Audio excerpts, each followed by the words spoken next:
hargeysada laga hadlayaa ruhumanayna waxayna baan ka cabaynaa cishooyin dhow oo waaban mayno warkaygaasi oo waaban mayno kuleeyo aan wanaagsan dhammaan khiyaarta wada nagala socotay ku soo dhawaada warbixin kooban aan ku eegi doono 5 goobood oo xalay ay galeen ciidamada maamulka Khaatumo goobahaasi oo ay ku sugnaayeen ciidamada maamulka Silaayo goobahaasi la galay ayaa kala ahaa Balacad kala bayd xudun Kambaro iyo Lafawey dhanka kale madaxweynaha Khaatumo ayaa isna saaka booqasho ku tagay jiida hore ee gobolkaasi ay xaaladda deegaanka ayaa aad looga dareemayaa howlgalka shangeesoodka ah ee ciidamada Khaatumo ku qaadeen habeennimadii xalay soo wax badan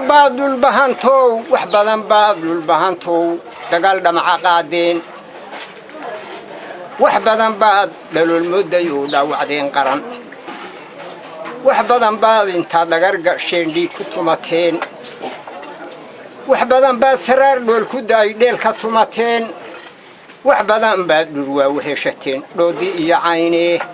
wax badan baad dawaadidle iyo dhabilahaydeen wax badan baad dhulkaba sheegateen dhagaxa mooyaan wax badan baad qarar weerarteen dhaban isaaqiyaan